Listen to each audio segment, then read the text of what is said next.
ദൈവത്തിന് സ്തോത്രം. ലൂക്കോസിൻ്റെ സുവിശേഷം 22-ാം അധ്യായം, അതിൻ്റെ 31-32 വാക്യങ്ങൾ. ലൂക്കോസ് 22, 31, 32 വാക്യങ്ങൾ. ശിമോനെ, ശിമോനെ, സാത്താൻ നിങ്ങളെ കോതമ്പ് പോലെ പാറ്റേണ്ടതിന് കൽപ്പന ചോദിച്ചു. ഞാനോ നിന്റെ വിശ്വാസം പോയി പോകാതിരിപ്പാൻ നീ ഒരു സമയം തിരിഞ്ഞു വന്ന ശേഷം നിന്റെ സഹോദരന്മാരെ ഉറപ്പിച്ചുകൊള്ളുക. കർത്താവ് ഈ ഭൂമിയിലായിരുന്നപ്പോൾ കർത്താവ് പല സന്ദർഭങ്ങളിലും പ്രാർത്ഥിച്ചിട്ടുണ്ട്. അപ്പൊ കർത്താവ് പ്രാർത്ഥിച്ച ഓരോ സന്ദർഭങ്ങളും, കർത്താവ് പ്രാർത്ഥിച്ച വിഷയങ്ങളും നമ്മുടെ പ്രാർത്ഥനാ ജീവിതത്തെ വളരെ സ്വാധീനിക്കത്തക്ക വിഷയമാണ്. കഴിഞ്ഞ പല ആഴ്ചകളും നമുക്കത് മനസ്സിലാക്കുവാനും പഠിക്കുവാനും ഇടയായി. ഇന്നിപ്പോൾ നമ്മൾ വായിച്ചു കേട്ടതും കർത്താവിൻ്റെ ഒരു പ്രാർത്ഥനയാണ്. കർത്താവിന് പ്രാർത്ഥിച്ചത് ശീമോനെ കുറിച്ചാണ്. ശീമോനെ കർത്താവ് തെരഞ്ഞെടുത്ത് നമുക്കറിയാം. താന് മീൻപിടുത്തത്തിൻ്റെ വല ഇറക്കിയിട്ട് രാത്രി മുഴുവൻ അധ്വാനിച്ചൊന്നും കിട്ടാതിരുന്നപ്പോൾ കർത്താവ് വന്നു, പടകിൽ കയറി തൻ്റെ പ്രസംഗം കേൾപ്പിച്ചു. ശീമോന് മാനസാന്തരം ഉണ്ടായി, കർത്താവിന് വിധേയപ്പെട്ടു. അതിന് തെളിവായിട്ട് കർത്താവ് തന്നോട് പറഞ്ഞു, ഇനി ആഴത്തിലേക്ക് നീക്കി മീൻപിടുത്തത്തിന് വലയിറക്കാൻ പറഞ്ഞു. താൻ വലയിറക്കി, പെരുത്ത മീൻകൂട്ടം കിട്ടി. പടകും വലയും എല്ലാം വിട്ട് കർത്താവിനെ അനുഗമിച്ചു. ഇതെല്ലാം ഉണ്ടെങ്കിലും ശീമോന്റെ ജീവിതത്തെ വിടാതെ പിന്തുടർന്ന ഒരു ബലഹീനതയുണ്ട്. നമ്മൾ രക്ഷിക്കപ്പെട്ട് സ്നാനപ്പെട്ട ദൈവമക്കളാകുമ്പോൾ നമ്മുടെ പാപത്തിന്റെ മേൽ നമുക്കൊരു അധികാരം കർത്താവ് തന്നു. ആദാം മുതൽ ഇങ്ങോട്ട് നമ്മെ അടക്കി വാണ പാപത്തിന് എന്നേക്കുമായി പരിഹാരം ഉണ്ടായി.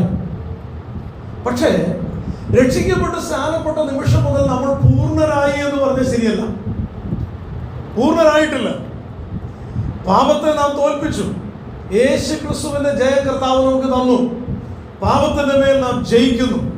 എന്നാൽ തുടർന്ന് അങ്ങോട്ട് പൂർണ്ണതയിലേക്കുള്ള വളർച്ചയിലേക്കുള്ള കാലെടുത്തു വെപ്പാണ് ശരിക്കും രക്ഷിക്കപ്പെട്ട് സ്നാനപ്പെട്ടപ്പോൾ നടന്നത്. രക്ഷിക്കപ്പെട്ട് സ്നാനപ്പെട്ടു എന്നതുകൊണ്ട് സകലവും തികഞ്ഞു എന്നല്ല. രക്ഷിക്കപ്പെട്ട് സ്നാനപ്പെടുത്തുന്നത് നമ്മുടെ കർത്താവുമായിട്ടുള്ള യാത്ര തുടങ്ങുകയാണ്. നാം ആത്മീക ശിശുവായിട്ട് ജനിച്ചിരിക്കുകയാണ്. ഒരു ശിശു വളരുന്നത് പോലെ വചനമെന്ന മായമില്ലാത്ത പാലിനു വേണ്ടി ദാഹിച്ചത് കുടിച്ച് അത് പാനം ചെയ്ത് കർത്താവിന്റെ ശബ്ദം കേട്ട് ശക്തിപ്പെട്ട് ആഴത്തിൽ വേരൊടിച്ച് ക്രിസ്തുവാകുന്ന തലയോളം വളരാൻ വേണ്ടി നാം വെമ്പൽ കൊള്ളുകയാണ്. ഈ ഒരു വിശ്വാസ യാത്രയിൽ, പക്വതയിലേക്കുള്ള വളർച്ചയിൽ, ക്രിസ്തുവുമായിട്ടുള്ള യാത്രയിൽ നമ്മെ വിടാതെ പിന്തുടരുന്ന ചില ബലഹീനതകളെ നാം തിരിച്ചറിയണം. ഞാൻ പലപ്പോഴും ചിന്തിക്കാറുണ്ട്, നമ്മളാരും മലയാളത്തില് പർവ്വതത്തിൽ തട്ടി ഒരാൾ വീണു എന്നൊരു പദപ്രയോഗമില്ല. കാരണം പർവ്വതത്തിൽ തട്ടി വീഴാൻ പറ്റത്തില്ല, അത് വലുതാണ്. തട്ടി വീണു എന്ന് പറയുന്നത് ചെറിയ കല്ലിൽ തട്ടി വീണു. ചെറിയ കല്ലിന്റെ പ്രശ്നം അത് നമ്മൾ ശ്രദ്ധിക്കില്ല. പർവ്വതമാണെങ്കിൽ നമുക്ക് കാണാൻ പറ്റും, നമ്മളത് ശ്രദ്ധിക്കും. പക്ഷെ ചെറിയൊരു കല്ലാണെങ്കിൽ നമുക്കത് കാണാൻ, ശ്രദ്ധിക്കാൻ നമ്മുടെ മനസ്സ് പലപ്പോഴും ഇടയാകത്തില്ല. അതിനെ നമ്മൾ അവഗണിക്കും. ഞാനിങ്ങനെ ഒരിക്കലൊരു വ്യക്തിയോട് പറയുകയുണ്ടായി. അദ്ദേഹത്തിൻ്റെ ഒരു പ്രശ്നം, അദ്ദേഹം പറയുകയാണ്, ഞാൻ നടന്നു പോകുന്ന വഴി, വീട്ടിൽ നിന്ന് ഇങ്ങനെ നടക്കണം. അപ്പൊ നടന്നു പോകുന്ന വഴിക്ക് ഒരു വേരിങ്ങനെ ബൾജ് ചെയ്ത് നിൽപ്പുണ്ട്. എപ്പോ പോയാലും ആ വേര് തട്ടും. അപ്പൊ ഞാൻ പറയുന്ന ഒരു കാര്യം ചെയ്യും, നിങ്ങളൊരു എക്സസൈസ് ചെയ്യും. നിങ്ങൾ ആ വഴിയെ നേരെ അങ്ങോട്ട് പോവുക. ആ വേരിന്റെ അടുത്ത് നിന്നിട്ട് മനഃപൂർവ്വം ആ വേരിനിട്ടൊരു ചവിട്ട് വെച്ചു കൊടുക്കും. എന്നിട്ട് നേരെ മുന്നോട്ട് പോകും, തിരിച്ചു പോകും. വേരിന്റെ അവിടെ വരുമ്പോൾ നിൽക്കുക. ഒന്ന് മനഃപൂർവ്വം വേരിട്ടൊരു തൊഴി വെച്ചു കൊടുക്കും, തിരിച്ചു പോവാം. ഒരു 10 പ്രാവശ്യം ഇങ്ങനെ ചെയ്യാമെന്ന് ചോദിച്ചു. ഇത് 10 പ്രാവശ്യം ചെയ്താത്ത പ്രത്യേകത എന്നാണെന്നറിയാമോ? നമ്മുടെ തിരിച്ചറിവിലേക്ക് ഇത് വന്നു. കാരണം നമ്മളവിടെ നിന്നു, ആ വേരിട്ടൊരു തൊഴി കൊടുത്തു, നടന്നു. അടുത്ത 10 പ്രാവശ്യം അങ്ങനെ ചെയ്ത് കഴിയുമ്പോൾ 11ാമത്തെ പ്രാവശ്യം അവിടെ വരുമ്പോൾ അറിയാതെ നമ്മുടെ മനസ്സ് പറയും വേര്. അപ്പൊ നമ്മൾ സൂക്ഷിക്കും. ഇത് അവഗണിച്ചു വിടുന്നതാണ് പ്രശ്നം. ചെറുതല്ലേ, ഇതൊക്കെ പരിഗണിക്കേണ്ട വിഷയമാണ്. പത്രോസിന്റെ ജീവിതത്തിൽ വിടാതെ പിന്തുടർന്നൊരു പ്രശ്നമായിരുന്നു തന്റെ എടുത്തിയാട്ടം. എടുത്തിയാട്ട സ്വഭാവം പാപമാണോ? അയ്യോ അല്ല. അതിനെ ആരാ പാപം എന്ന് പറയുന്നത്? ചില ആളുകൾക്കൊരു പ്രശ്നമുണ്ട്. അവർ വർത്തമാനം പറയാൻ തുടങ്ങി കഴിഞ്ഞാൽ പിന്നെ ബെല്ലുമില്ല, ബ്രേക്കുമില്ല, ഏതിലൊക്കെ പോകുന്നു, ഒരു പിടിയും കാണുന്നില്ല. പറഞ്ഞു പറഞ്ഞു പറഞ്ഞു ആവശ്യമുള്ളത് ആവശ്യമില്ലാത്തത് അവരെ വേദനിപ്പിക്കുന്നു, ഇവരെ വേദനിപ്പിക്കുന്നു, അവരെ കുറിച്ചുള്ള ഇങ്ങനെ പറഞ്ഞു പറഞ്ഞു പറഞ്ഞു പറഞ്ഞങ്ങ് പോകും. അവസാനം ആ കോൺവെർസേഷൻ കഴിഞ്ഞപ്പോൾ കുറ്റം വിധിക്കാൻ ഇഷ്ടം പോലെ പിശാചിന് ആയുധം കിട്ടും. ഈ ഒരു ബലഹീനതയായിരിക്കാം ചിലരെ ആത്മീകമായി പരാജയപ്പെടുത്തി കളയുന്നത്. ചില ആളുകളെ സംബന്ധിച്ച് അവരുടെ ഒരു ബലഹീനതയായിരിക്കാം ഫോൺ വിളി. ഫോൺ വിളിക്കുന്നത് സന്തോഷമാണ്.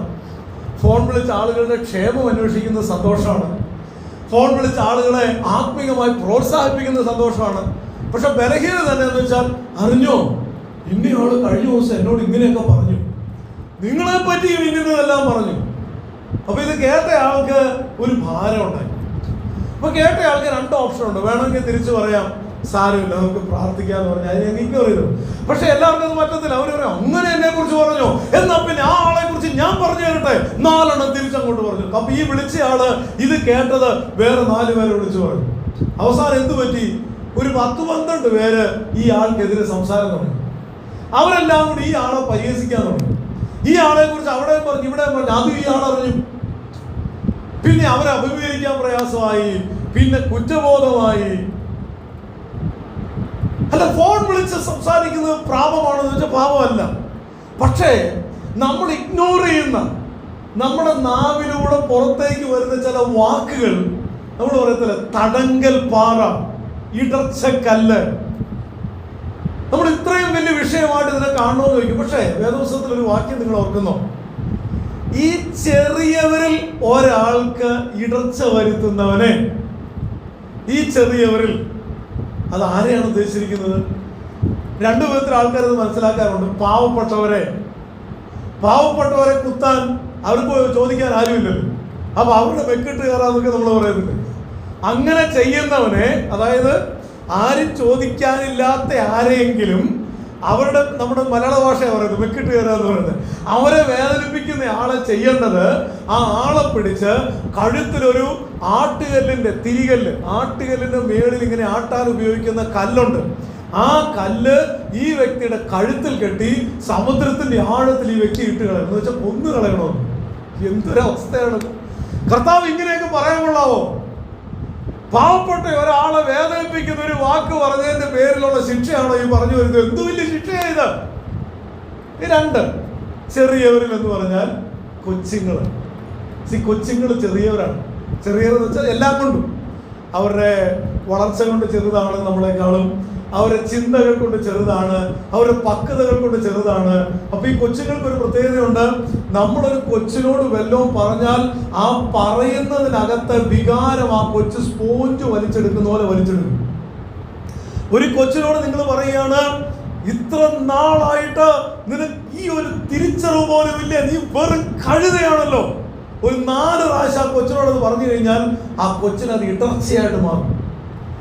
ആ കൊച്ചിനോട് നിനക്ക് ഇനിയൊരു വിഷയത്തിൽ നിനക്ക് കഴിവില്ല, നിനക്ക് ബുദ്ധിയില്ല എന്നൊക്കെ സ്ഥിരമായി പറഞ്ഞു കഴിഞ്ഞാൽ ആ വാക്ക് തന്നെ ആ കൊച്ചിനൊരു ഇടർച്ചക്കല്ലും തടങ്കൽ പാറയുമായിട്ട് മാറും. അങ്ങനെ ചെയ്യുന്നയാള് ഒരു കുഞ്ഞിനെ, ആ കുഞ്ഞിന്റെ ആത്മവിശ്വാസം നശിപ്പിക്കുന്നത് പോലെ ആ കുഞ്ഞിനോട് ഇടർച്ചയായിട്ട് സംസാരിക്കുന്ന ഒരാളെ കഴുത്തിൽ വലിയ ആട്ടുകല്ലിന്റെ ആ കല്ല് കെട്ടിയിട്ട് സമുദ്രത്തിന്റെ ആഴത്തിൽ ഇട്ട് കളയണമെന്നല്ലേ കർത്താവ് ഉദ്ദേശിച്ചത്. ചിലപ്പോഴൊക്കെ നമ്മൾ വിചാരിക്കും, എന്റെ പറഞ്ഞേ ദൈവത്തിന്റെ സ്റ്റാൻഡേർഡ്, ഞാൻ വിചാരിച്ചത് സ്നേഹമുള്ള പിതാവല്ലേ, കർത്താവെ ക്ഷമിച്ചേക്കണേ എന്ന് പറയുമ്പോൾ അങ്ങ് ക്ഷമിച്ചു കളയുമെന്ന് അല്ലെ? ചിലരൊക്കെ പ്രാർത്ഥിക്കുമ്പോൾ പറയുന്നില്ലേ, അറിഞ്ഞോ അറിയാതെയോ സംഭാഷണത്തിൽ, പ്രവൃത്തിയിൽ, നിരൂപണങ്ങളിൽ, പെരുമാറ്റങ്ങളിൽ എന്നും പറഞ്ഞങ്ങ് പറഞ്ഞു വിടും. എന്തേലും വന്നു പോയിട്ടുണ്ടെങ്കിൽ ക്ഷമിച്ചേക്കണേ. അത് പറയുന്ന ആൾക്കും അറിയാം, കേൾക്കുന്ന കർത്താവിനും അറിയാം, ഇത് ചുമ്മാ പറയുന്നത്. കാരണം ഈ പറയുന്ന ആൾക്ക് അറിയത്തില്ല ഞാൻ എന്താ പറഞ്ഞു. എന്തിനു വേണ്ടിയാ? അത് സ്ഥിരം പറയുന്ന ഒരു വാചകമാണ്. അത് എഴുതിയിട്ടില്ലെന്നേ ഉള്ളൂ. അത് തന്നെ ഒന്നാമത്തെ സെന്റൻസ് തൊട്ട് അവസാനത്തെ സെന്റൻസ് വരെ എല്ലാ ദിവസവും പ്രാർത്ഥിക്കും. ഇത് തന്നെ ഉരുവിടുന്ന പ്രാർത്ഥനയൊന്നും കർത്താവിന് വലിയ താല്പര്യമൊന്നുമില്ല. അതാ കർത്താവ് പറഞ്ഞു, ഈ ജൽപ്പനൊന്ന് നിർത്താം. എന്നിട്ട് നിങ്ങൾ രഹസ്യത്തെ കാണുന്ന അപ്പന്റെ അടുക്കൽ ചെന്ന് ഹൃദയം നിറഞ്ഞെന്ന് പറ. ഇതാണ് കർത്താവിന് ഇഷ്ടമുള്ള പ്രാർത്ഥന എന്നൊക്കെ പറഞ്ഞില്ലേ? അപ്പോ ചെറിയ ചില വിഷയങ്ങൾ, അവഗണിച്ചു വിടുന്ന ചില വിഷയങ്ങൾ ശ്രദ്ധിച്ച് കേട്ടോ. പത്രോസിന് ഭയങ്കര വിളിയാണ് പത്രോസിന്റെ മേലുള്ളത്. പത്രോസ് എന്ന് പറയുന്ന ഒരു വ്യക്തിയെ കുറിച്ച് തമ്പുരാന്റെ പദ്ധതി എന്ന് പറഞ്ഞ് ഇനി അങ്ങോട്ട് പത്രോസിനെ ആദരിച്ചു മാനിച്ചുയർത്തി ചർച്ചിന്റെ ലീഡർഷിപ്പ് വരെ കർത്താവിന്റെ പദ്ധതിയിലുണ്ട്. ഈ പത്രോസാണ് ശിഷ്യന്മാരെ മുഴുവനും പ്രതിദാനം ചെയ്ത് പരിശുദ്ധാത്മാവ് പ്രാപിച്ച് എല്ലാവരും അന്യഭാഷ പറഞ്ഞു കഴിഞ്ഞപ്പോൾ മർക്കോസിന്റെ മാളിമുറിയിൽ എല്ലാവർക്കും വേണ്ടി എഴുന്നേറ്റ് എന്ന് സംസാരിച്ച ആൾ പത്രോസാണ്. അവർക്കെല്ലാം ലീഡറായിട്ട് അംഗീകരിക്കപ്പെട്ട ആളായിരുന്നു പത്രോസ്. അത്രയും മനോഹരമായ ഭാവി മുന്നിൽ കണ്ടിരിക്കുന്ന ഈ പത്രോസിന്റെ ജീവിതത്തിലും ഒരു ബലഹീനതയുണ്ട്. ഒന്നെടുത്ത് രണ്ടാം വാക്കിന് ചാടി കയറി കാര്യങ്ങൾ. മലയാളത്തിൽ പിരിവിരിപ്പെന്ന് വിളിക്കും. ഇച്ചിരി കൂടെ വലിയ വാക്ക് ഹൈപ്പർ ആക്റ്റീവ് ആയിട്ടുള്ള ആൾക്കാരെന്നൊക്കെ വിളിക്കും. ചെറിയ കുഞ്ഞുങ്ങളെ നമ്മൾ കണ്ടിട്ടുണ്ട്. ഹൈപ്പർ ആക്റ്റീവ് ആയിട്ടുള്ള കുഞ്ഞുങ്ങളെ ഭയങ്കര പാടാണ്. ഒരിടത്തൊരു മിനിറ്റ് ഇരിക്കത്തില്ല. ഭയങ്കരമായിട്ട് പാഞ്ഞു നടന്ന് എല്ലാം നശിപ്പിച്ച് ബഹളം വെച്ച് ആളുകളെ ഉപദ്രവിച്ച് അവിടെയും തോണ്ടി ഇവിടെയും പിച്ച് ഭയങ്കര വിഷയമാണ്. പക്ഷേ അവർ ട്രീറ്റ്മെന്റ് ഒന്നും ചെയ്തില്ലെങ്കിലും ഒട്ടുമിക്ക കേസുകളിലും കൗമാരത്തിലേക്കൊക്കെ വരുമ്പോൾ അവരങ്ങ് ഭയങ്കര ശാന്തരാണ്. പക്ഷെ ചില ആൾക്കാർക്ക് ഈ ട്രെയിറ്റ് അവരുടെ ജീവിതകാലം മുഴുവനും പിന്തുടരും. എന്തേലും പറഞ്ഞു കഴിഞ്ഞാൽ ഞാൻ അവിടെ സംസാരിക്കേണ്ടതാണോ ഇല്ലയോ എന്നല്ലേ ചാടിക്കയറി വായി തോന്നിയെന്ന് പറഞ്ഞു കഴിഞ്ഞപ്പോൾ ഞാനിപ്പോൾ എന്തിനാ അത് പറഞ്ഞു. ഇല്ലെങ്കിൽ ഇന്നൊരു കാര്യമൊന്നും മനസ്സിൽ വന്നതേ പെരുമാറി കഴിഞ്ഞു. അത് കഴിഞ്ഞപ്പോൾ ഞാനത് ചെയ്യണ്ടായിരുന്നല്ലോ.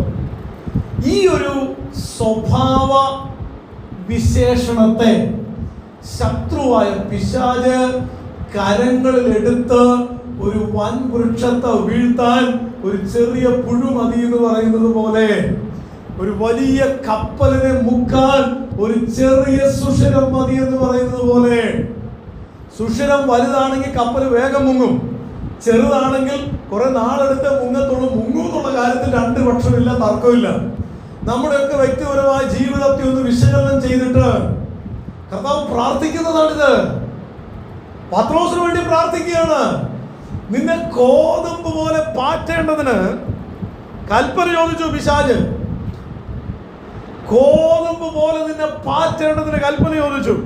ഞാനോ നിന്റെ വിശ്വാസം പോയി പോകാതിരിക്കാൻ നിനക്ക് വേണ്ടി അപേക്ഷിച്ചു. എന്നാൽ നീ ഒരു സമയം തിരിഞ്ഞു വന്ന ശേഷം നിന്റെ സഹോദരന്മാരെ ഉറപ്പിച്ചുകൊള്ളുക. ഞാൻ ഓർക്കുകയായിരുന്നു, പത്രോസ്, യാക്കോബ്, യോഹന്നാൻ, ഈ മൂന്ന് പേരെ കർത്താവിന് ഭയങ്കര ഇഷ്ടമായിരുന്നു. മറ്റുള്ളവരെ ഇഷ്ടമല്ലെന്നല്ല, കാരണം ഈ മൂന്ന് പേര് കർത്താവിനോട് അതുപോലെ പറ്റിച്ചേർന്ന് നിന്നതുകൊണ്ടാണ്. അല്ലാതെ കർത്താവ് പാർഷ്യാലിറ്റി കാണിച്ചതല്ല. ഇവര് കർത്താവിനോട് അതുപോലെ ചേർന്ന് നിൽക്കും. കർത്താവ് പറയുന്ന കാര്യങ്ങൾ ഇവർ അതുപോലെ സ്വീകരിക്കും. അതുകൊണ്ട് കർത്താവ് എപ്പോഴും അവരെ കൂടെ കൂട്ടി. കാരണം എല്ലാവരെയും കൂടെ കൂട്ടാൻ പറ്റത്തില്ല പല കാര്യങ്ങളിലും. അത് ഒരു എഫിഷ്യൻ്റ് ആയിട്ടുള്ള ലീഡർ ചെയ്യുന്ന കാര്യമാണ്. ഒരു രാജ്യത്തിലെ തെരഞ്ഞെടുക്കപ്പെട്ട എല്ലാ MLA-മാരെയും മന്ത്രിമാരാക്കത്തില്ല. അതിന് ചില ക്രൈറ്റീരിയ ഉണ്ട്. ഏത് ഓർഗനൈസേഷനിലും ജോലിക്ക് കയറുന്ന എല്ലാവരെയും പ്രസിഡന്റുമാരാക്കത്തില്ല. അതിലൊരു പ്രസിഡന്റേ കാണത്തുള്ളൂ. വൈസ് പ്രസിഡന്റുമാരായിട്ട് 5 പേരുണ്ടെങ്കിൽ 5 പേരെ കാണത്തുള്ളൂ. പക്ഷെ 5000 പേര് അവിടെ ജോലി ചെയ്യുന്നുണ്ടെങ്കിൽ എല്ലാവർക്കും വൈസ് പ്രസിഡന്റുമാരാകാൻ പറ്റില്ല. അപ്പൊ ഒരു ഗ്രൂപ്പ് ആളുകളെ വിശേഷാൽ തെരഞ്ഞെടുക്കുന്ന ലോകത്തിന്റെ ഒരു സിസ്റ്റമാണ്, ഒരു രീതിയാണ്. ഏത് അഡ്മിനിസ്ട്രേഷന്റെ രീതിയാണ്. അതുകൊണ്ടാണ് പത്രോസിനെ, യാക്കോബിനെ, യോഹന്നാനെ കർത്താവ് മാറ്റി നിർത്തിയത്. കർത്താവ് നമ്മളെയും മാറ്റി നിർത്തും. ക്രൈറ്റീരിയ എന്താണെന്ന് വെച്ചാൽ, അതുപോലെ കർത്താവിനെ സ്നേഹിച്ചാൽ മറ്റ് 10,000 പേര് കോട്ടയത്ത് കർത്താവിനെ വിളിക്കുന്നതിന്റെ നടുക്ക് കർത്താവിനെ അതുപോലെ മുറുകെ കെട്ടിപ്പിടിക്കുന്ന ഒരു ദൈവ പൈതൽ ഉണ്ടെങ്കിൽ 10,000 പേരടുത്തുനിന്ന് ആ ആളെ കർത്താവ് മാറ്റി നിർത്തും. കാരണം അതുപോലെ കർത്താവിനെ സ്നേഹിക്കുന്നുണ്ട്. അങ്ങനെ മാറ്റി നിർത്തപ്പെടുന്ന കൂട്ടത്തിലാകട്ടെ നമ്മൾ. വിളിക്കപ്പെട്ടവർ, തെരഞ്ഞെടുക്കപ്പെട്ടവർ, വിശ്വസ്തർ, 3 വിഭാഗം ആളുകൾ ഒരുപാട് ദിവസത്തിൽ കാണുന്നുണ്ട്. കുഞ്ഞാട് വിളിക്കപ്പെട്ടവരെയും തെരഞ്ഞെടുക്കപ്പെട്ടവരും വിശ്വസ്തരുമായവരെയും കൊണ്ട് അവരെ ജയിച്ചു എന്നാണ് പറയുന്നത്. അപ്പോൾ വിളിക്കപ്പെട്ടു എന്നതുകൊണ്ട് മാത്രം പോരാ, തെരഞ്ഞെടുക്കപ്പെടണം. അതിൻ്റെ അപ്പുറത്തേക്ക് വിശേഷാൽ നിയോഗം പ്രാപിച്ചെടുക്കണം. എന്നിട്ട് അതിൽ വിശ്വസ്തരായിരിക്കണം. അങ്ങനെയുള്ളവരാണ് കർത്താവിന്റെ ചുറ്റും നിൽക്കുന്നത്. സ്വതന്ത്രം. അപ്പൊ അങ്ങനെ കർത്താവ് ആഗ്രഹിക്കുന്ന വലിയ പദ്ധതിക്ക് വേണ്ടി അതുപോലെ സ്നേഹം കൊടുത്ത്, അതുപോലെ ഭാവി ഡിസൈൻ ചെയ്ത് പ്ലാൻ ചെയ്ത് സ്നേഹിച്ച് മാറ്റി നിർത്തിയിരിക്കുന്ന പത്രോസിനെ കുറിച്ചുള്ള കർത്താവിന്റെ പ്രാർത്ഥന എന്താണ്? ഇവിടെയാണ് നമ്മുടെ പ്രാർത്ഥനയും കർത്താവിന്റെ പ്രാർത്ഥനയും തമ്മിലുള്ള കോൺട്രാസ്റ്റ്. നേരെ ഓപ്പോസിറ്റ്. നമ്മുടെ പ്രാർത്ഥനകൾ, കർത്താവ് എനിക്ക് ആരോഗ്യം തരണമേ, സമ്പത്ത് വർദ്ധിപ്പിച്ചു തരണമേ, നല്ല ഭാവി തരണമേ, കഴിക്കാൻ ആഹാരം, ധരിക്കാൻ വസ്ത്രം, കിടക്കാൻ പാർപ്പിടം തരണമേ. മുട്ടിപ്പായി പ്രാർത്ഥിക്കുകയാണ് ഈ ഭൂമിയിലുള്ള കുറേ കാര്യങ്ങൾക്ക് വേണ്ടി. പക്ഷേ കർത്താവ് തന്റെ ശിഷ്യന്മാർക്ക് വേണ്ടി പ്രാർത്ഥിക്കുന്നത്, ദൈവമേ പത്രോസിന് അധികം താമസിയാതെ വലിയൊരു വീട് കൊടുക്കണമേ അല്ല, പത്രോസിന് പുതിയ 4 പടം കൊടുക്കണമേ അല്ല, പത്രോസിനെ മാനിച്ചുയർത്തി പരീശന്മാരും സദൂക്യന്മാരുടെ എല്ലാം മേളിലുള്ള ഒരു സ്ഥാനം ഈ സമൂഹത്തിൽ കൊടുക്കണമേ അല്ല, എന്നെ സേവിക്കാൻ വേണ്ടി പടകും വലയും വിട്ടിറങ്ങിയത് കൊണ്ട് ഒരു ഗവർണർ സ്ഥാനമെങ്കിലും പത്രോസിന് കൊടുക്കണമേ അല്ല. കർത്താവിന്റെ പ്രാർത്ഥനയിലുണ്ട് കർത്താവിന്റെ മനസ്സ്. എന്നെയും നിങ്ങളെയും കുറിച്ചുള്ള കർത്താവിന്റെ സ്വപ്നം, കർത്താവിന്റെ ആഗ്രഹം എന്തോ അതല്ലേ നമുക്ക് വേണ്ടി പ്രാർത്ഥിക്കുക. അപ്പൊ കർത്താവ് പ്രാർത്ഥിക്കുന്നതാണ്, ദൈവമേ ഈ പത്രോസ് വിശ്വാസം പോയി പോകാതെ നിലനിൽക്കണമേ.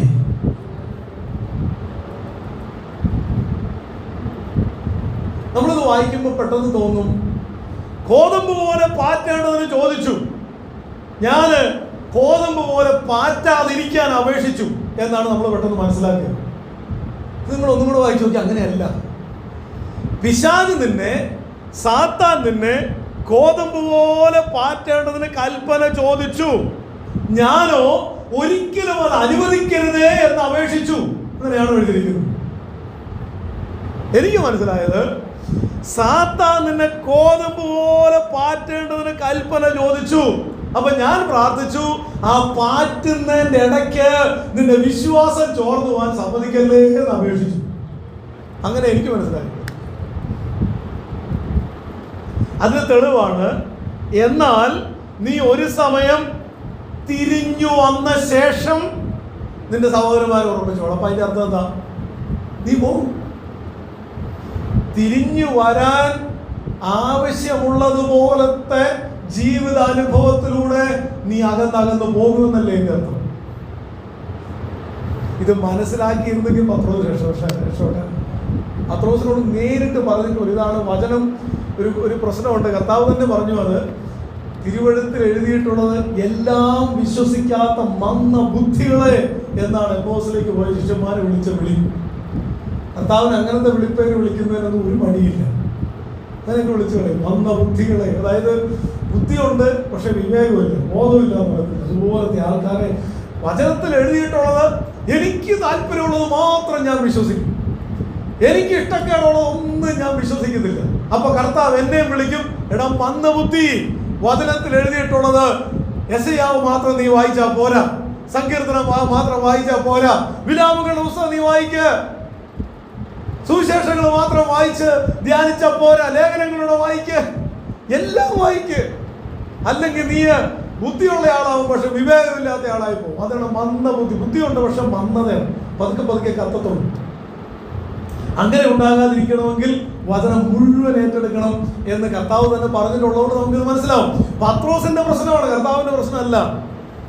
അപ്പൊ ഇവിടെ പറഞ്ഞത്, നിന്നെ കോതമ്പ് പോലെ പാറ്റേണ്ടതിന് പിശാച് എന്നോട് അനുമതി ചോദിച്ചു, പാറ്റാതിരിക്കേണ്ടതിനല്ല ഞാൻ അപേക്ഷിച്ചത്. പാറ്റും, അത് ജീവിതത്തിന്റെ ഭാഗമാണ്. പ്രതിസന്ധി ഇല്ലാത്ത ഒരാളെ കാണിച്ചു തരാം, ജീവിതത്തിൽ കഷ്ടതയില്ലാത്ത ഒരാളെ ഈ ഭൂമി കാണിച്ചു തരാം. നമ്മൾ ചിലപ്പോൾ വിചാരിക്കും ഇന്ത്യൻ പ്രധാനമന്ത്രി എന്നാ സുഖം, പോകുന്നിടത്തോടെ SPG കമാൻഡോസ് വണ്ടിയും വാഹനവും ഒക്കെ അവിടെ തയ്യാറാക്കി നിർത്തിയിരിക്കുന്നു.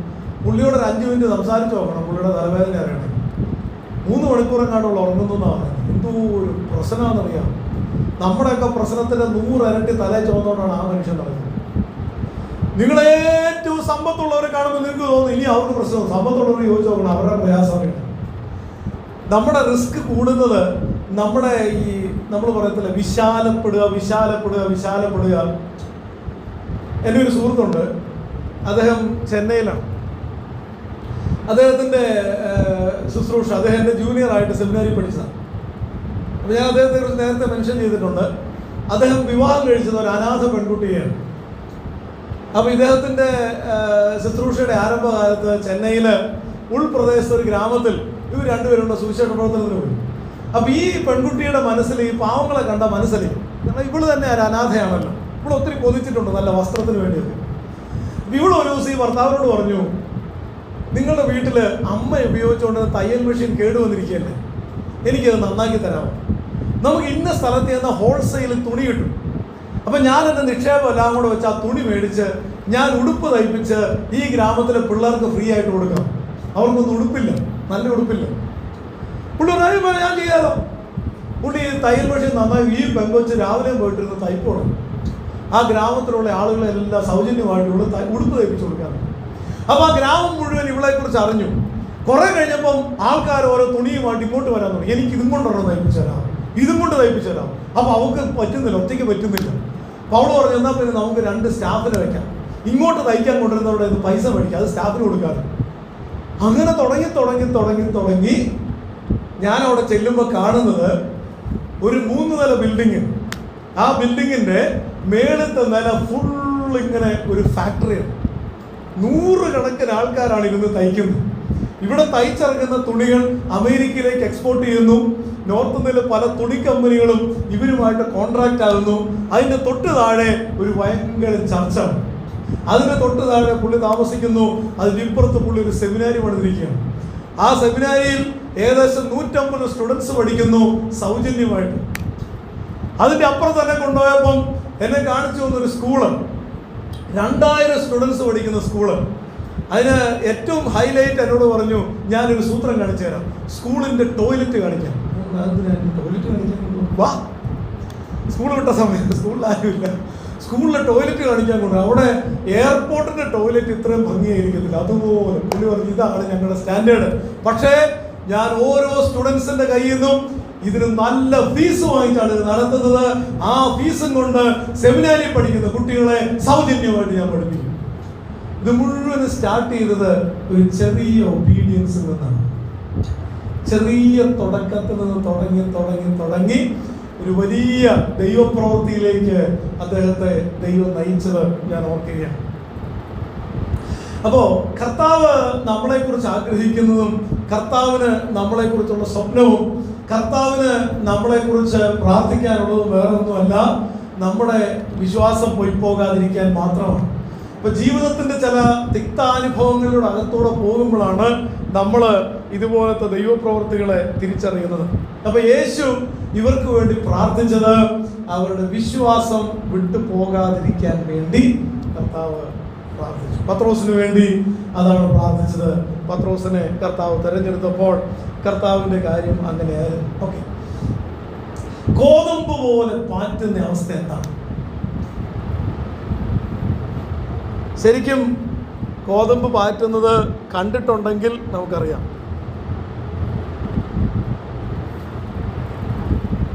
ഗോതമ്പ് പാറ്റുന്നത് കണ്ടിട്ടുള്ള ആളുകൾക്കറിയാം. പാറ്റുന്നത് ഇഷ്ടം പോലെ കണ്ടിട്ടുള്ള ആളാണ് ഞാൻ താമസിച്ചതും വളർന്നതും ജനിച്ചതും ഒക്കെ ഒരു ഗ്രാമീണ അന്തരീക്ഷത്തിലായിരുന്നു. പ്രത്യേകിച്ച് പാലക്കാട് നെല്ല് കൊയ്ത്ത് ഇതെല്ലാം വളരെ ശീലമുള്ള കാര്യമാണ്. അപ്പോൾ ഈ നെല്ലോ ഗോതമ്പോ എന്തോ ആകട്ടെ, അത് മുറത്തിലേക്ക് ഇട്ടിട്ട് ഇത് ചെയ്യുന്നത് ഇങ്ങനെ മേളിലേക്കിട്ട് ആ മേളിലേക്ക് ഇടുന്ന കൂട്ടത്തിൽ ഈ പാറ്റുന്നവരൊരു അടിയും കൂടെ കൊടുക്കും ഇതിലേക്ക്. ഇനി അഥവാ പൊങ്ങാത്തത് വല്ലതും ഉണ്ടെങ്കിൽ ഈ അടിയിൽ അതും കൂടെ പൊങ്ങും. എന്നിട്ട് ഇതിനിങ്ങനെ താഴോട്ട് വീഴ്ത്തുന്ന സമയത്ത് കനമുള്ളത് ഈ ഭാഗവും കനം കുറഞ്ഞത് ആ ഭാഗത്തും ചെന്ന് വീഴും. ഇങ്ങനെ പലതവണ എടുത്തെറിഞ്ഞ് കഴിയുമ്പം കനമില്ലാത്ത പതിന് മുഴുവൻ അറ്റത്ത് വരും. ആ അറ്റത്തുള്ളതിനെ അപ്പുറത്തേക്ക് കളയും. ഗോതമ്പ് പോലെ പാറ്റുക എന്ന് പറഞ്ഞാൽ ശരിക്കും നമ്മളെ ഷെയ്ക്ക് ചെയ്യുക എന്നാണ്. പിടിച്ച് കുലുക്കുക, എടുത്തെറിയുക.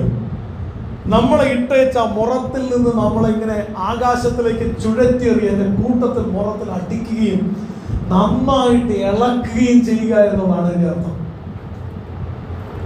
അപ്പൊ നമ്മുടെ ശക്തി അറിയണമെങ്കിൽ, നമ്മുടെ ബലം അറിയണമെങ്കിൽ നമ്മളെ ഒന്ന് ഷെയ്ക്ക് ചെയ്യണം.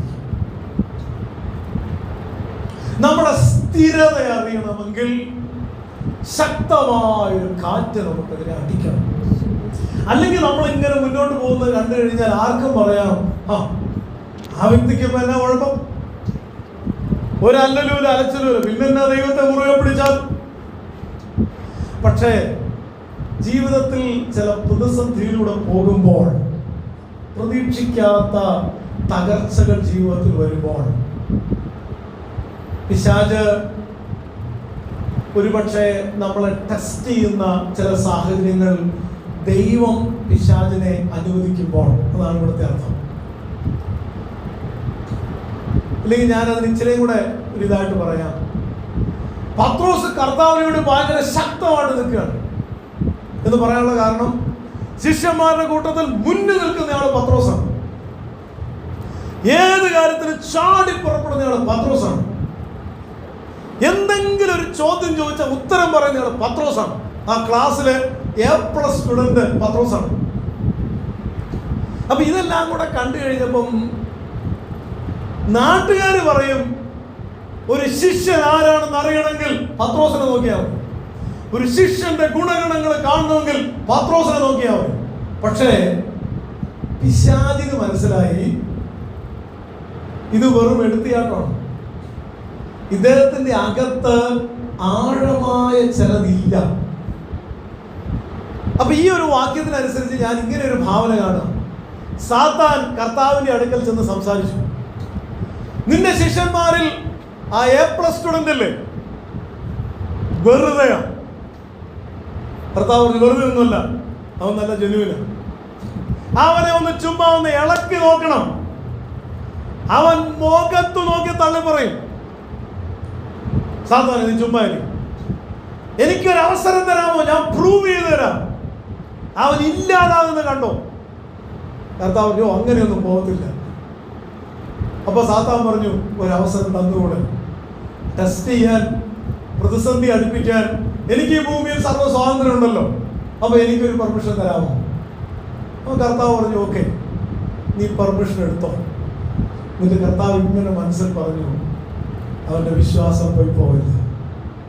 അവനിട്ട് ഇളക്കുമ്പോൾ, അവനിട്ട് പാറ്റുമ്പോൾ, അവനിട്ട് ചുഴറ്റി എറിയുമ്പോൾ അവന്റെ വിശ്വാസം പോയി പോകരുത് മാത്രമേ ഉള്ളൂ എന്റെ അപേക്ഷ. പത്രോസേ, നിന്നെ കോതമ്പ് പോലെ പാറ്റേണ്ടത് സാത്താൻ ചോദിച്ചു, പാറ്റിക്കോളാൻ ഞാൻ പറഞ്ഞു, പക്ഷെ നിന്റെ വിശ്വാസം പോയി പോകാതിരിക്കാൻ ഞാൻ അപേക്ഷിച്ചു. നീ കുറെ നാൾ കഴിഞ്ഞ് തിരിച്ചു വരും. എനിക്കറിയാം നിനക്കൊരു പ്രത്യേകതയുണ്ട്. സാത്താൻ വിചാരിച്ചത് നിന്റെ എടുത്തുചാട്ടമെന്ന ബലഹീനത നീ പരാജയപ്പെടുമ്പോൾ നിന്നെ എന്നേക്കുമായി ഇല്ലാതാക്കുമെന്ന്. പക്ഷെ എനിക്ക് ഒന്നറിയാം, പരാജയപ്പെട്ടാലും ഞാൻ നിന്നെ തെരഞ്ഞെടുത്തില്ല. കാരണം നിന്റെ ഉള്ളിൻ്റെ ഉള്ളിൽ, ഹൃദയത്തിന്റെ ആഴത്തിൽ എന്നോടൊരു കൊതിയുണ്ട്, എന്നോടൊരു ആഴമായ സ്നേഹമുണ്ട്. നീ പരാജയപ്പെട്ടാലും, എന്നെ തള്ളി പറഞ്ഞാലും, തെറ്റായ മാർഗത്തിലൂടെ പോയാലും എനിക്കൊന്നറിയാം, ഒത്തിരി പോകാൻ പറ്റില്ല നിനക്ക്. എന്നെ കൂടാതെ ഒത്തിരി മുന്നോട്ട് പോകുമ്പം ഒരു ശൂന്യത തോന്നി, നീ തിരിച്ചു വരുമെന്ന് എനിക്ക് ഒരു ഉറപ്പുണ്ട്. അതുകൊണ്ടാണ് ഞാൻ പിശാചിന് അനുമതി കൊടുത്തത്. ഹല്ലേലൂയ. ദൈവമക്കളെ, ഈ കൊതിയും ആഗ്രഹവും ഒക്കെ നമുക്കുണ്ടോ? ഒരു ദിവസം കർത്താവിന്റെ കൂടെ നടക്കാൻ പറ്റാതിരുന്നാൽ വേദനപ്പെട്ട് തളർന്നു പോകുന്ന ഒരു ആത്മീയ അനുഭവം നമുക്കുണ്ടോ? കർത്താവില്ലാത്ത വഴികളിലൂടെ കുറെ മുന്നോട്ട് പോകുമ്പോൾ ശൂന്യത തോന്നിയിട്ട്, ഇല്ല എനിക്ക് ഈ വഴി വേണ്ടെന്ന് പറഞ്ഞ് ഓടി കർത്താവിന്റെ അടുത്തേക്ക് മടങ്ങി വരുന്നത് പോലത്തെ ആത്മാർത്ഥമായൊരു ദാഹം, ആ ആത്മബന്ധം നമുക്ക് ബന്ധമുണ്ടോ? ഇത് ലോകത്തിൽ എല്ലായിടത്തും ബാധകമാണ്. വേണമെങ്കിൽ നിങ്ങൾ 2 സുഹൃത്തുക്കളെ എടുത്തോ. ഈ 2 സുഹൃത്തുക്കൾ തമ്മിൽ ഹൃദയം കൊണ്ട് അതുപോലെ അവർ അങ്ങോട്ടും ഇങ്ങോട്ടും കരുതുന്നവരും സ്നേഹിക്കുന്നവരുമാണെങ്കിൽ അവരുടെ ഇടയ്ക്ക് പ്രശ്നമുണ്ടാകില്ല എന്ന് അർത്ഥമില്ല. പക്ഷെ അവർ പിണങ്ങിയിരുന്നാലും അധികം നാൾ പിണങ്ങിയിരിക്കാൻ പറ്റില്ല. എങ്ങനെയെങ്കിലും അവർ സെറ്റിൽ ചെയ്യും. നിങ്ങൾക്കുള്ള ഏതെങ്കിലും ഒരു ആത്മാർത്ഥ സുഹൃത്തിനെ നിർത്തി നോക്കി. പിണങ്ങി കഴിഞ്ഞ് കഴിയുമ്പോൾ എത്രയും പെട്ടെന്ന് ഇണങ്ങണമെന്നല്ല നിങ്ങൾക്ക് ആഗ്രഹം തോന്നുന്നത്. കുടുംബ ബന്ധങ്ങളെടുത്ത് ആഴമായ സ്നേഹത്തിൽ വേരുള്ള കുടുംബ ബന്ധങ്ങൾ പ്രതിസന്ധികൾ ഉണ്ടായാൽ എത്രയും പെട്ടെന്ന് പരിഹരിക്കണമെന്നല്ല അവർ കൊതിക്കുക. പക്ഷെ ഈ ആഴമില്ലാത്ത കുടുംബങ്ങളാണ് ചെറിയ പ്രശ്നത്തിന്റെ പേരിൽ ഊതി കത്തിച്ച് വലിയ തീജ്വാലയാക്കി മാറ്റി ഇല്ലാതായി പോകുന്നത്. ബന്ധമാണ് ഇവിടുത്തെ കാര്യം. അപ്പൊ പത്രോസിനെ സംബന്ധിച്ച് കർത്താവിന് ഒരു ഉറപ്പുണ്ട്, എത്ര ദൂരം പോയാലും അടങ്ങി വരും. ഇതാണ് കർത്താവിന്റെ പ്രാർത്ഥന. സാത്താൻ യോബിന്റെ ജീവിതത്തിൽ കൊണ്ടുവന്ന ഒരൊറ്റ കാര്യം പോലും വിശ്വാസത്തെ ചോർത്തിക്കളഞ്ഞില്ല. അതാ ഹൈലൈറ്റ്. പ്രതിസന്ധി ഉണ്ടാകരുതെന്നല്ല. എന്തിനാണ് കർത്താവ് ഇങ്ങനെ പ്രാർത്ഥിച്ചത്? പ്രാർത്ഥിക്കുന്നതിന്റെ കാര്യം എന്താണെന്ന് ചോദിച്ചു കഴിഞ്ഞാൽ, ഇപ്പം ഒരു വിധത്തിൽ നമുക്ക് ചിന്തിച്ചാല് നമ്മൾ എന്തിനാ പ്രാർത്ഥിക്കുന്നത് എന്നൊരു ചോദ്യം ചോദിച്ചാൽ, പ്രാർത്ഥിക്കാൻ ഞാനിരിക്കുമ്പം പ്രാർത്ഥന എന്ത് കാരണം കൊണ്ടാണ് എന്നെ പ്രാർത്ഥിക്കാൻ പ്രേരിപ്പിക്കുന്നതെന്നൊക്കെ ചോദിച്ചാൽ പല ഉത്തരങ്ങളുണ്ട്. ഒന്ന്, പ്രാർത്ഥന എന്നത് ദൈവമായിട്ടുള്ള ബന്ധമാണ്, ദൈവത്തോടൊപ്പം സമയം ചെലവഴിക്കലാണ്. ശരി. പക്ഷെ ആവശ്യം പറയുന്നതോ? അപ്പം അതിൻ്റെ കാര്യം എന്താണെന്ന് വെച്ചാൽ, ഒരു വ്യാഖ്യാനം ഞാൻ പറയുക. നമ്മൾ പ്രാർത്ഥിക്കാനിരിക്കുന്നത് എന്തിനെന്ന് ചോദിച്ചാൽ, ഒരു വ്യാഖ്യാനം, നമ്മൾ പ്രാർത്ഥിക്കാനിരിക്കുമ്പോൾ നമ്മൾ ഏറ്റു പറയുന്നൊരു കാര്യമുണ്ട്. ഇപ്പം നമ്മൾ ഒരു വിഷയത്തിന് വേണ്ടി പ്രാർത്ഥിക്കുകയാണ്. ദൈവമേ, ഇന്നൊരു കാര്യത്തിൽ കർത്താവ് എനിക്ക് വേണ്ടി ഇറങ്ങി വന്ന് പ്രവർത്തിക്കണമേ. അപ്പം ഞാൻ പറയാതെ പറയുന്നത്, എനിക്ക് ആ വിഷയത്തിൽ ഇനിയും ചെയ്യാൻ ഒന്നുമില്ല കർത്താവ്. അതല്ലേ ഇവിടെ ഉള്ളത്. ഇപ്പൊ കർത്താവ് പത്രോസിന് വേണ്ടി പ്രാർത്ഥിച്ചു എന്ന് പറയുമ്പം വേദപുസ്തകത്തില് ഇപ്പൊ റോമാലേഖനം 8-ാം അധ്യായം 34-ാമത്തെ വാക്യം, റോമർ 8:34, ശിക്ഷ വിധിക്കുന്നവനാർ ക്രിസ്തുയേശു മരിച്ചിട്ട് ഉയർത്തെഴുന്നേറ്റവൻ തന്നെ. അവൻ ദൈവത്തിന്റെ വലത്തുഭാഗത്തിരിക്കുകയും നമുക്ക് വേണ്ടി പക്ഷപാതം കഴിക്കുകയും ചെയ്യുന്നു. എബ്രായർ 7:25. അതുകൊണ്ട് താൻ മുഖാന്തരമായി ദൈവത്തോട് അടുക്കുന്നവർക്ക് വേണ്ടി പക്ഷപാതം ചെയ്യുവാൻ സദാ ജീവിക്കുന്നവനാകയാൽ അവരെ പൂർണ്ണമായി രക്ഷിപ്പാൻ അവൻ പ്രാപ്തനാകുന്നു. അപ്പൊ എന്താണ് ഈ 2 വാക്യങ്ങൾ നമ്മളെ പഠിപ്പിക്കുന്നതെന്നറിയാമോ? നമുക്ക് വേണ്ടി കർത്താവ് പക്ഷപാതം കഴിച്ചുകൊണ്ടിരിക്കുക. ആ തൃത്വത്തിന്റെ ഒരു അർത്ഥത്തിൽ നമുക്കത് മനസ്സിലാവുന്നു. പിതാവിന്റെ വലഭാഗെ പുത്രനായി അമർന്നിരുന്ന നമുക്ക് വേണ്ടി ഇങ്ങനെ ഓരോ കാര്യങ്ങൾ അഡ്വക്കേറ്റ് പറയുന്ന പോലെ പറഞ്ഞുകൊണ്ടിരിക്കുന്ന ഒരു ചിന്ത. ഇത് നമുക്ക് തരുന്ന ഒരു ആത്മവിശ്വാസം ചെറുതൊന്നുമല്ല. അതായത്, പത്രോസേ, നിന്നെ ഞാൻ ഉപദേശിച്ചു, നിന്റെ മുമ്പിൽ ശരിയായ മാർഗമെന്ന് ഞാൻ പറഞ്ഞു തന്നു. നിന്റെ ജീവിതത്തിൽ ദൈവത്തോട് അടുത്ത് നിൽക്കാനും നിന്റെ ജീവിതത്തിന് ലക്ഷ്യം എന്താണെന്ന് കൃത്യമായിട്ട് ഞാൻ നിന്നെ പഠിപ്പിച്ചു. പിശാച് നിന്നെ കോതമ്പ് പോലെ പാറ്റാൻ പോവാണ്. ആ സമയത്ത് ഇനി നീയാണ് ചില കാര്യങ്ങൾ തീരുമാനിക്കേണ്ടത്. മടങ്ങി വരണോ വേണ്ടയോ എന്നുള്ള തീരുമാനം നിന്റേതാണ്. പക്ഷെ അവിടെ നിനക്ക് വേണ്ടി ഞാൻ പക്ഷപാതം കഴിക്കും. അതേ ദൈവമക്കളെ, നമ്മുടെ ജീവിതത്തിൽ പലപ്പോഴും മാനുഷികമായി നടക്കില്ല എന്ന് തോന്നുന്നിടത്ത് നമുക്കും ഒരു പോംവഴിയുണ്ട്. പ്രാർത്ഥിക്കാം. ഞാൻ ഇഷ്ടം പോലെ അനുഭവങ്ങൾ ഇതുപോലെ കാണുന്നതാണ്. ഞാൻ ഇന്നും ഓർക്കുന്നുണ്ട്, ഒരു ഫാമിലി അവരുടെ മോളുമായിട്ട് കൗൺസിലിങ്ങിന് വന്നു. ഇവള് നഴ്സിംഗിന് പഠിച്ചുകൊണ്ടിരിക്കുകയാണ്. അപ്പൊ നഴ്സിംഗ് പഠിച്ച കൊച്ച് അവധിക്ക് നാട്ടിൽ വന്ന് ഇവിടെ വീട്ടിൽ ഇരിക്കുന്ന സമയത്താണ് വീട്ടുകാർക്ക് മനസ്സിലായത് പഠിച്ചുകൊണ്ടിരിക്കുന്നിടത്ത് അവള് ഇന്റർനെറ്റിൽ, ഫേസ്ബുക്കിൽ, ഇൻസ്റ്റാഗ്രാമിലൊക്കെ കയറി അങ്ങനെ അങ്ങ് ദൂരത്ത് കേരളത്തിന്റെ അങ്ങേ തലക്കലുള്ള ഒരു വല്ലാത്ത ഒരു പയ്യനുമായിട്ട് അടുപ്പമായി. അതുകൊണ്ട് ആങ്ങളെയാണ് കണ്ടുപിടിക്കുന്നത്. ആ പയ്യനെ കുറിച്ച് അന്വേഷിച്ചപ്പം ആ പയ്യൻ വിശ്വാസി അല്ലെന്ന് മാത്രമല്ല, അവന്റെ കയ്യിൽ എല്ലാ കൊള്ളരുതായ്മ ഉണ്ടെന്ന് അവന്റെ സോഷ്യൽ മീഡിയയിൽ തന്നെ മനസ്സിലാവുന്നു. എന്നിട്ടും ഇവൾക്ക് അവനെ വേണം. അപ്പൊ ഇവിടെ ഇരുത്തി ചോദ്യം ചെയ്തു ഇവരെല്ലാവരും കൂടെ, ആങ്ങളെയും അപ്പനും അമ്മയും കൂടെ വട്ടത്തിലിരുന്ന് ഇവിടെ ചോദ്യം ചെയ്തു. ഇവളോട് ഭയങ്കരമായിട്ട് ചൂടായി ആങ്ങളെ സംസാരിച്ചു. അമ്മ കരഞ്ഞു. അപ്പൻ ചങ്ക് പൊട്ടി പറഞ്ഞു, പൊന്നുമോളെ നീ അവനെ വിടണം. അപ്പൊ അവളെല്ലാം കേട്ടു, അവളൊന്നും മറുപടി പറഞ്ഞില്ല. അപ്പൊ ഇവര് മൂന്നുപേരും വിചാരിച്ചു, എന്ത് നല്ല കൊച്ച്, ഞങ്ങൾ പറഞ്ഞെല്ലാം കേട്ടല്ലോ. ഒരു 2 മണിക്കൂർ കഴിഞ്ഞപ്പോൾ ഇവിടെ കാണുന്നില്ല. അകത്ത് കയറി നോക്കിയപ്പോൾ അലമാര തുറന്നു കിടക്കും. നോക്കിയപ്പോൾ അപ്പൻ അലമാരയ്ക്കകത്ത് വെച്ചിരുന്ന പൈസ കാണുന്നില്ല, അവളെടുത്തിട്ടു. അപ്പൊ അവളുടെ നല്ല തുണികളെല്ലാം കാണുന്നില്ല, എല്ലാം വാരി വെച്ചിട്ടിരിക്കുക. അപ്പൊ ഈ സംഭവം മനസ്സിലായി, ഇവിടെ പാക്ക് ചെയ്ത് പോയിരിക്കുക. ഇനി എന്ത് ചെയ്യും? എവിടെ പോയി അന്വേഷിക്കും? ഇവളെങ്ങോട്ട് പോയെന്ന് ആർക്കറിയാം? അപ്പൻ പറഞ്ഞു, വേഗം നമുക്ക് സ്റ്റേഷനിൽ വിളിക്കാം. അമ്മ പറഞ്ഞു, അരുത്, നാളത്തെ പത്രത്തിലെ വാർത്ത ഏതായിരിക്കും, അരുത്, നമുക്ക് ഈ നാട്ടിൽ ജീവിക്കാനുള്ള. പിന്നെ ഞാൻ എന്ത് ചെയ്യണമെന്നാ പറയുന്നേ? നമുക്ക് പ്രാർത്ഥിക്കാം. അപ്പൊ ഈ അപ്പനും അമ്മയും കൂടെ ആ കട്ടിലിന്റെ സൈഡിൽ മുട്ടയിരുന്ന് കരയാൻ തുടങ്ങി. എൻ്റെ ദൈവമേ, ഞങ്ങൾക്ക് ഇനി ഒന്നും ചെയ്യാനില്ല, ഞങ്ങൾ എവിടെ പോയി അന്വേഷിക്കും? അവൾ ഇറങ്ങി പുറപ്പെട്ടു. അവള് 10-20 വയസ്സുള്ള പെങ്കൊച്ചാണ്.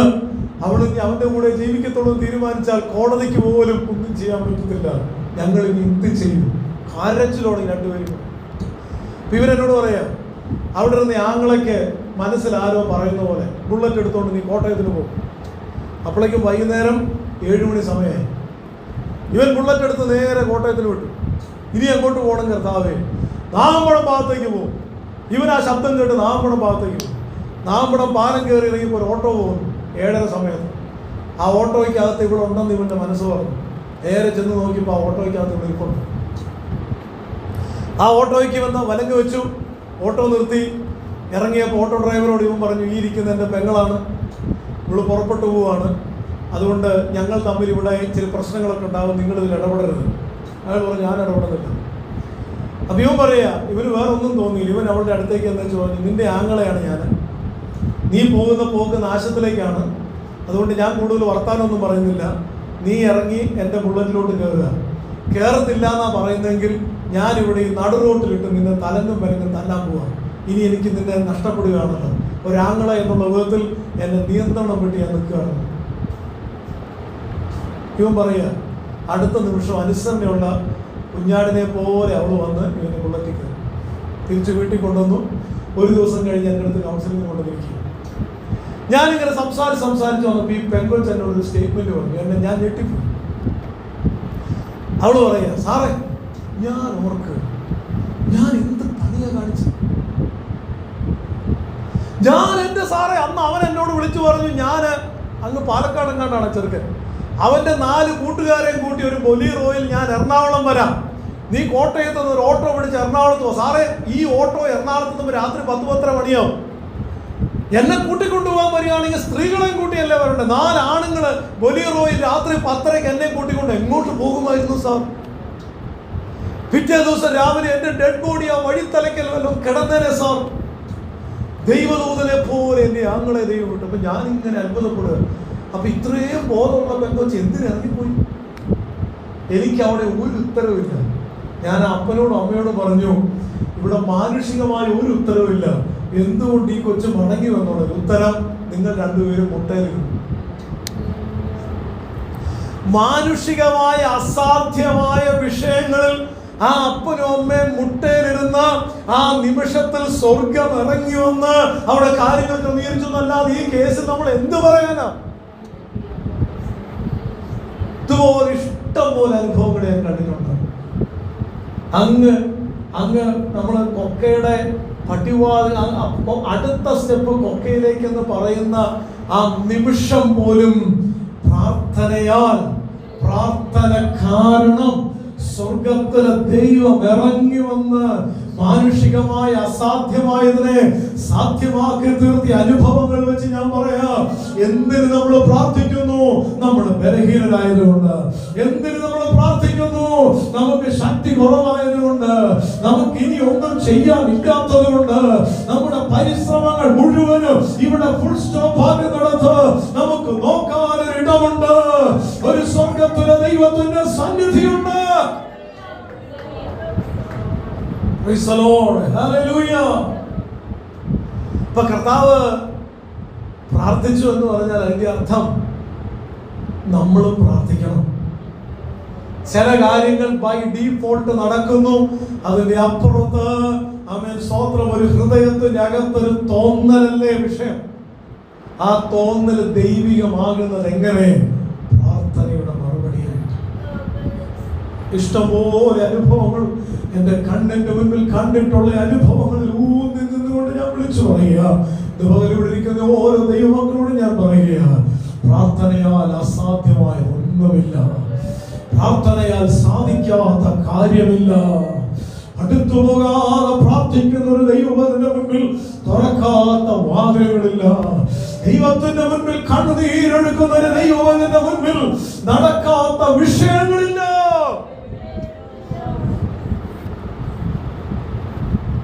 കർത്താവ് പറഞ്ഞതാണ്, കോതമ്പ് പോലെ നിന്നെ പാറ്റും, തെറ്റായ വഴിയിലേക്ക് നീ പോകും.